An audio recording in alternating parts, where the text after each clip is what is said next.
Merry Christmas Eve. Merry Christmas Eve. Baker, I know you guys live in a world of, the next game's the most important, and it has to be. But how much of a gut punch, knowing that you don't control your own destiny, is it to your team, and how do you get past that in order to just make Sunday, get all about that game? Yeah, I mean, from here on out, yeah, obviously not the scenario we want to be in, but still have to take care of business. Obviously, some things have to happen, but if we don't take care of business, that's the mentality. It's got to start there, and got to do our job, little details and everything that's included in that to try and find a way to win. Sunday night wasn't the best performance, but the team was still able to score 24 points. Is there any silver lining to the fact that, like, maybe the offense didn't have their A game, but you could still really stay in every single game? Yeah, I mean, we'd like to be on the other side of it. I mean, the positive from the game is that we're giving ourselves a chance and an opportunity late in the games where the team doesn't have any fight, like I mentioned post game. That we're always going to keep fighting, keep swinging, and see what happens. Can you just speak to the contributions that Ryan Miller's made this year? I know he doesn't always get a lot of opportunities, but when he has stepped in, he's made the most of those moments with some really important touchdowns. Yeah, I mean, Ryan's a guy that he's got to be able to know all the receiver spots, plug-and-play guy that just continues to make plays for us, continues to do a lot of the dirty work, which is extremely important, and he takes pride in that. So, yeah, I mean, Ryan prepares his tail off, and that's why he has success.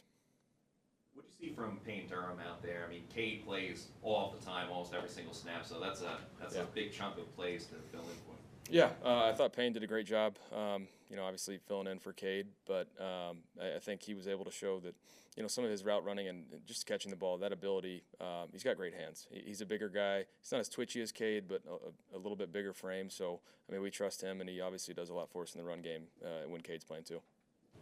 Last couple of times out, regardless of record, it seemed like the Panthers played you guys really close. Is that just a testament to it being a division game of familiarity? Yeah, I think division opponent, anything like that, yeah, we know them well, they know us well, so yeah, it goes to that, and just scheme-wise, it's, their DC is somebody that was in LA, knows Liam, just knowing each other. There's a lot of stuff that you can, you try and do a little bit of scheme tendency breakers a little bit, but yeah, they get a good sense for what we're trying to do. Does it make any difference? Like, obviously you have to play your division opponent twice, but you literally just played them the first day of this month. Does it make a difference like that it's so soon versus like maybe 2 months ago? Schematically, yeah. I mean, sometimes when you play a team early in the year compared to, I mean, obviously like our Saints game this year. So we'll play them early and we'll play them last game. So sometimes you can change schematically. When it's this quick of a turnaround in between games and division opponents, you really don't see that much. I mean, there might be some personnel changes that could change some things, but really it's about the little details. It's kind of like a Thursday night week of who's going to execute better. What did you learn about them, in particular on the red zone? Because I know they made scoring very difficult in Week 13. Yeah, I mean, just this defensive structure, they make it really hard to run the ball in the end zone. So that's always been how they want to do it. They want to make you earn it, and so it's about physicality and being able to break some tackles down there. You continue to connect well with Jalen McMillan over the last few weeks, so you can get in the end zone. What can you say to just his continued confidence week by week, and just maybe how you guys' chemistry is improving as this final stretch hits?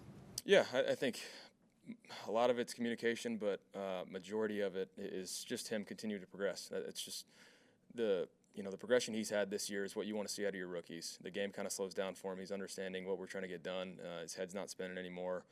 That's why you see him executing. Obviously, when you pair the mental aspect of it with the physical ability that he already has, that's why you see the success. Excuse me. Baker, this year when you guys have scored first, and games have momentum. Obviously, you haven't lost.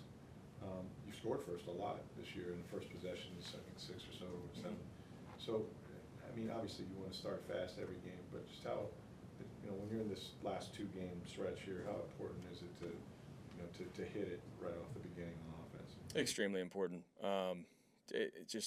It allows for our defense to pin their ears back as well and play aggressive how they want to do. So just for us, it's mentality offensively of that we want to start fast, get down there and see how they're playing us, but have explosive plays and get in the end zone. But yeah, it allows for our team to be able to play complementary football right off the bat. And then the turnovers you guys had last week, they were bizarre in that they were taken away, right? You don't see very often plays where guys on the way down to the ground or you're near the ground, they just rip it out. I think you addressed it a little bit after the game, but even for you, how aware do you have to be spatially of sort of like where you're at? Yeah, I mean it's overemphasis of protecting the football. Even when you think you got it, just you can never be too careful. Yeah, obviously Jalen's play was a crazy deal there. Talk about plucking and tucking it, but Jordan Lewis made a crazy play on it, and same with Rashad's play later, and same with my the strip in the backfield. So it's even when you think you have two hands on it, you got to be overprotective of it because that's the most important thing. There was a deep ball to Trey Palmer with like 5 minutes to go in the third quarter. Just curious, like what you saw on that play, if there was some miscommunication, and how do you guys get on the same page? Yeah, I mean, I talked about it after the game. It was, I mean, a different look than what we were expecting, a cover 2 shell. And so originally we wanted in a single high, he's going to take it a little bit thinner. But in the cover 2, he started to set his angle there, and I think he thought I was scrambling out, so he adjusted back the other way. Just like milliseconds of a difference there into being not a big touchdown and an incomplete pass.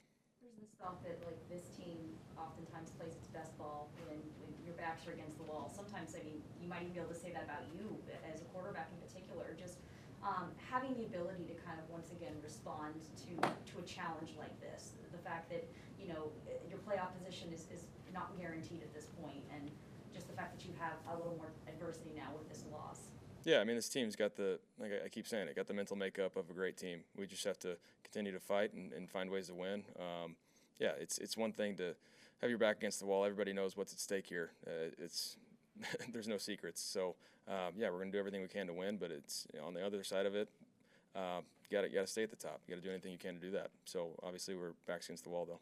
I know that you're so focused right now on football and getting to the playoffs and stuff, but you also get to experience Christmas this year for the first time as a parent. Just what's that like for you? It's awesome. She's obviously young and doesn't exactly know what's going on.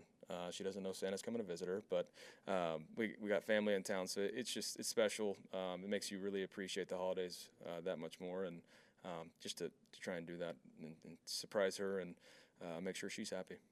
With the way that Sunday night went, is this the kind of week where you wish that you were almost playing like the next day, besides like recovering and stuff like that, but you're playing ASAP, or do you need a moment to kind of like regroup?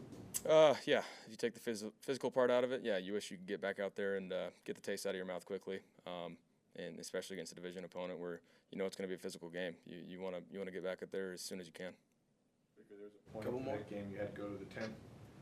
Nobody wants to be in there, obviously, but how do you feel, and just like, what is that moment like when you're kind of like not sure if this is more than just a bad hit? Yeah, I think you're mentioning the play where hit my head on the ground and then played 2 more plays. Then the call came down. Yeah, that not ideal, but obviously it was better than it happening during the middle of a drive. Did your offensive linemen, they going to get anything for Christmas from their quarterback? Or? Yeah, shipping and some delays on shipping. It's still a surprise. Can't give that secret out yet. Not real happy with big parcel right now. The timing's off. Thanks, guys. Thanks, Vic.